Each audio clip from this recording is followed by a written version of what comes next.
Subscribe YouTube channel official iNews dan nyalakan loncengnya.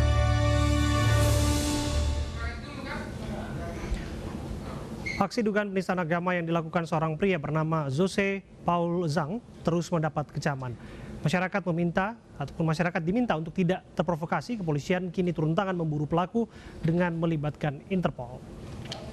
Saya Mbak Ara, gue udah bikin videonya, cuman kok nanti dikira saya sombong lagi ya, karena saya udah bikin videonya tantangan loh, ini sama si Nandar, sama Amil Al-Qodri, sama Nick Christian. Yang bisa laporin gua ke polisi, gua kasih uang loh. Gua kasih uang. Yang bisa laporin gua ke polisi penistaan agama, nih gua nih Nabi ke-26, Jose Paul Zhang. Inilah pernyataan kontroversi Joseph Paul Zhang yang mengaku sebagai Nabi ke-26. Pernyataan disampaikan melalui forum diskusi video berjudul Puasa Lalim Islam. Tidak hanya mengaku sebagai Nabi, Joseph bahkan menantang warganet untuk melaporkannya ke polisi. Sementara itu, menurut laporan imigrasi, keberadaan Joseph Paul Zhang diduga sudah berada di luar wilayah Indonesia pada 2018. Sementara itu, kepolisian menyebutkan meski keberadaan Joseph berada di luar Indonesia, hal tersebut tidak mengganggu proses penyelidikan terkait dugaan penistaan agama tersebut. Polisi juga telah melibatkan Interpol untuk mencari keberadaan Joseph Paul Zhang. Kemudian langkah berikutnya, Barreskrim Polri segera akan mengeluarkan daftar pencarian orang.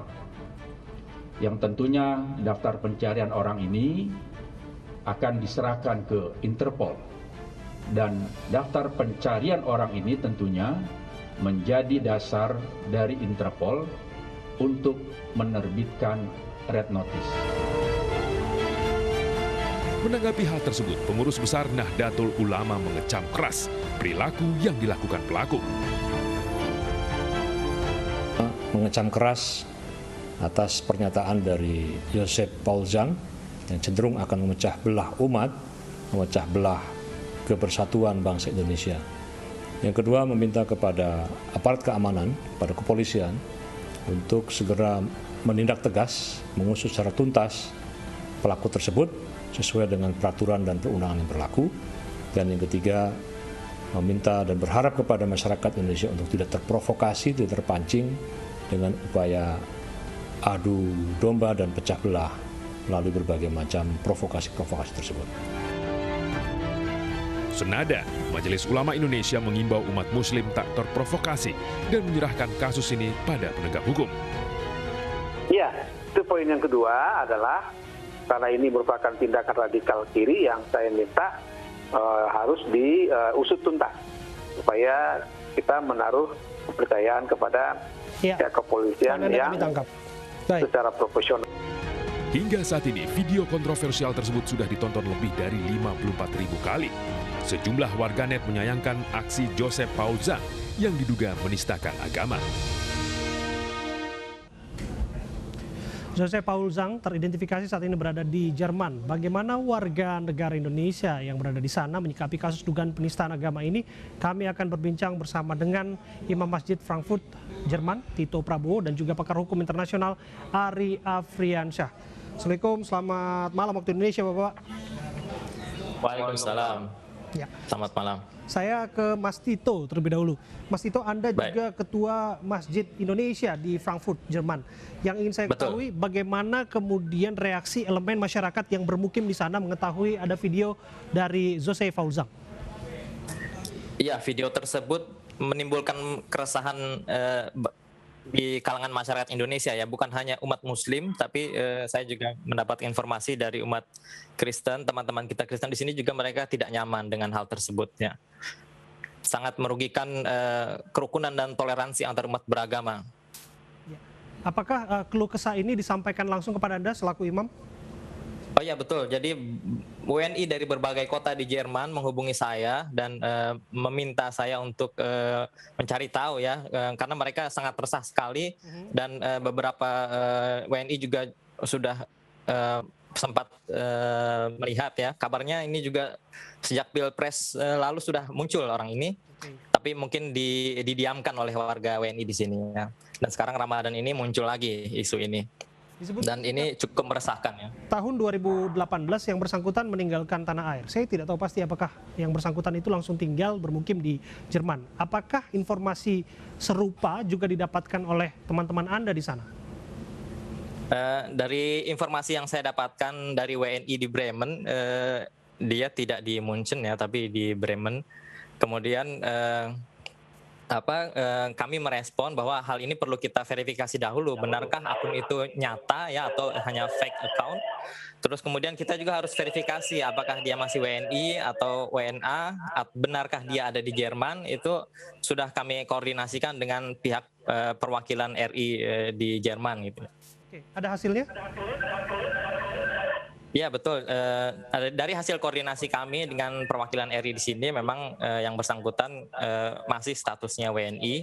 Ya, terakhir memang informasi yang saya dapatkan berada di Jerman, tapi lokasi tepatnya belum diketahui di mana ya. Sekarang aktualnya tidak diketahui di mana. Status apakah masih di Jerman atau tidak juga itu kita masih tanda tanya. Status masih warga negara Indonesia dan komunikasi Mas Tito bersama rekan-rekan dengan Kemlu diketahui yang bersangkutan masih menetap di Jerman. Paling tidak itu informasi terakhir. Saya ke Mas Ari jika demikian. Mas Ari, sebentar lagi red notice akan diterbitkan. Artinya yang bersangkutan akan diburu dan harapannya akan segera ditindak oleh petugas untuk mempertanggungjawabkan perbuatannya. Apa prosedur yang harus diikuti oleh otoritas kita? Ya, baik.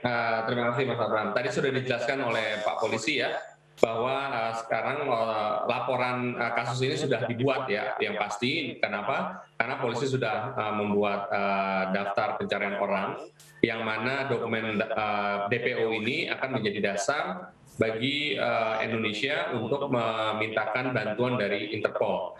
Indonesia sendiri merupakan anggota dari Interpol, yang mana dapat menggunakan jaringan Interpol itu. Jadi Interpol adalah organisasi kerjasama antar polisi sedunia yang menggunakan yurisdiksinya masing-masing. Jadi polisi Indonesia tidak bisa langsung menangkap Paul Zhang di Jerman, tapi menggunakan bantuan kerjasama dengan polisi Jerman. Jika Paul Zhang ada di Jerman, maka polisi Jerman yang akan menangkap si Paul Zhang, yang kemudian nanti akan diserahkan kepada Indonesia. Oke, apa syarat-syarat agar kerjasama yang dimaksud dipenuhi? Secara administrasi pasti akan ada lebih detail lagi ya, Pak Polisi dan jajarannya tentu lebih paham. Tapi yang jelas nanti akan ada tahapan-tahapan dan juga dokumentasi secara dokumen yang perlu dipenuhi.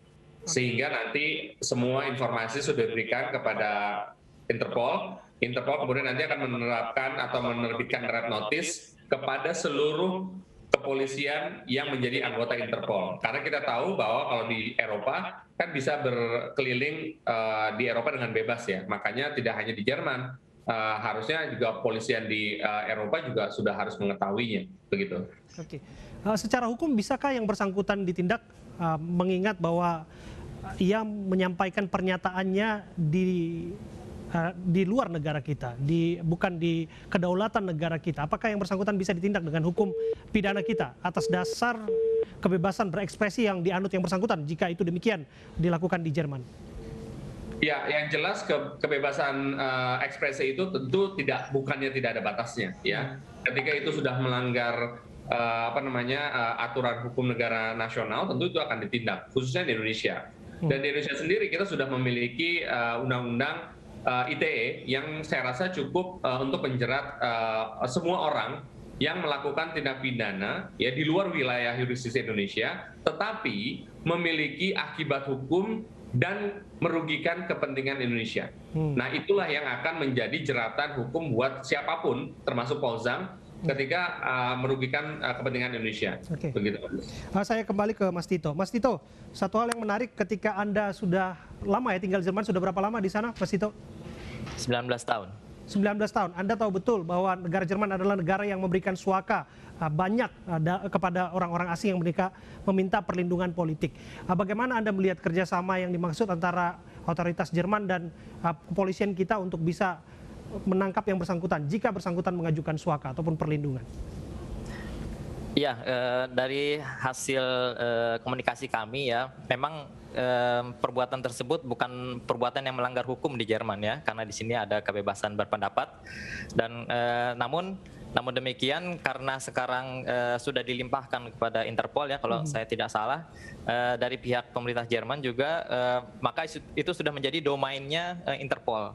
Nanti pihak pemerintah Jerman juga tidak bisa bercampur tangan karena itu sudah nanti ditentukan oleh pihak Interpol, dan selebihnya mungkin kita serahkan kepada yang berwenang ya untuk menyelesaikan sesuai dengan peraturan yang berlaku. Ya, kita ketahui bersama juga undang-undang Jerman sebetulnya mengakomodir kasus penistaan agama dalam pasal 106. Namun sejak reformasi di sana, pada kenyataannya undang-undang ini hampir tidak pernah digunakan begitu. Bagaimana Anda melihat keadaan ini di sana menyangkut persoalan yang sedang terjadi terkait dengan statement Josep Paul Zang?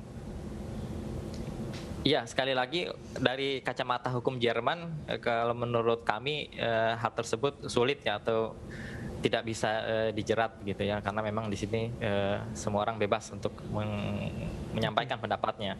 Walaupun kami sendiri kami sangat mendukung, menghargai kebebasan berpendapat, tapi seperti yang tadi Pak Ari bilang, namun kebebasan berpendapat yang bertanggung jawab ya, yang tidak melukai keyakinan orang lain. Gitu. Oke, saya kembali ke Mas Ari.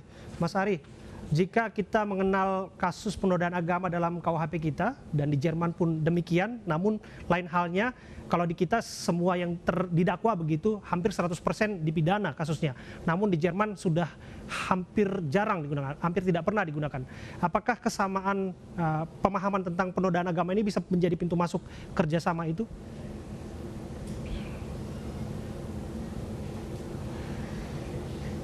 Ini adalah tindak pidana yang dilakukan di Indonesia, gitu. Jadi ini merupakan proses penegakan hukum yang ada di Indonesia. Jadi itu yang harus ditekankan. Kalau ada persamaan tindak pidana itu kalau kita berkaitan dengan misalnya ekstradisi misalnya. Nah ini kan kita mencari orang yang melakukan tindak pidana di Indonesia. Nah itu yang harus ditekankan. Oke, Mas Arif bisa dijelaskan kembali karena kami mengalami gangguan komunikasi dengan Anda.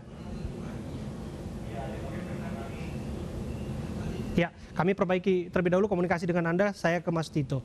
Mas Tito, kalau kita ketahui dengan banyaknya warga kita yang tersebar dan bermukim di sana, saya ingin tahu reaksi mereka apakah akan dituangkan dalam bentuk demonstrasi ataupun unjuk rasa, surat kepada pemerintah Jerman untuk bekerja sama dengan pemerintah kita untuk memastikan yang bersangkutan ditindak?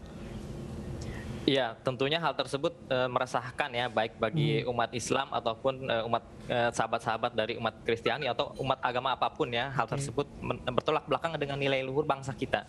Dan buat mereka yang sudah tinggal di Jerman tentu paham bagaimana kondisi di Jerman. Dan tentunya kita juga akan bertindak atau jadi kita akan melakukan peran sesuai dengan sesuai dengan peran yang mampu kita lakukan. Misalnya kita tadi berkoordinasi dengan pihak perwakilan RI, kita kemudian juga berusaha mendukung pihak yang berwenang untuk menyelesaikan sesuai dengan peran dan kapasitas kita di sini. Oke, Mas Tito. Hal ini betul. Satu hal juga yang menarik agar warga tidak terbawa pada sentimen antar umat beragama begitu. Kerukunan hidup beragama tetap terjaga. Apa yang ingin Anda sampaikan mengenai ini?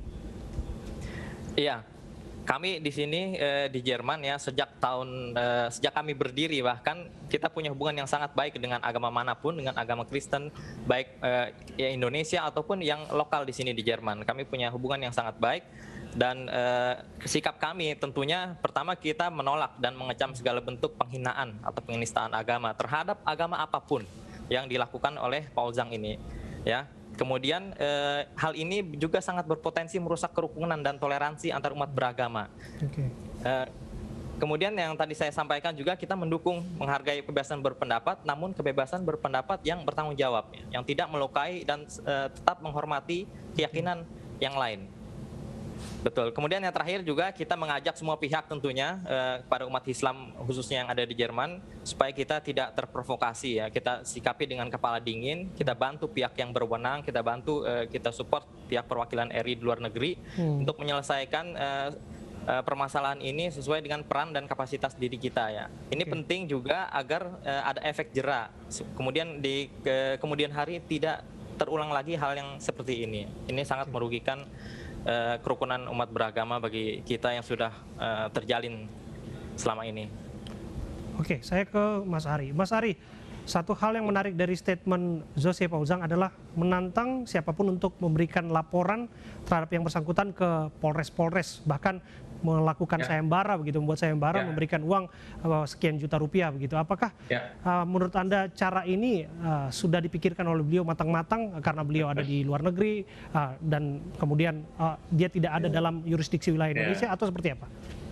Ya, saya rasa Paul Zhang sudah menyiapkan uang-uang itu ya Mas ya, karena sudah yakin dia pasti akan tertangkap dan ditangkap oleh otoritas pemerintah Indonesia. Karena kita sebagai negara yang terhormat dan berdaulat tentu pasti akan memproses siapapun yang melecehkan negara, ya. Karena tindakan Paul Zhang ini sudah melecehkan otoritas negara, aparat penegak hukum, ya. Dan saya rasa dan saya yakin, ya, kerjasama Interpol akan dengan cermat, tepat dan akurat akan menangkap Paul Zhang ini. Terima kasih Mas Arya Friansyah, pakar hukum internasional, dan juga Mas Tito Prabowo yang merupakan imam masjid di Frankfurt, Jerman, sudah berbincang bersama kami. Apakah aksi begal anak Bupati Brebes murni kriminal atau ada motif lain? Kami akan hadirkan jawabannya usai jeda saat lagi.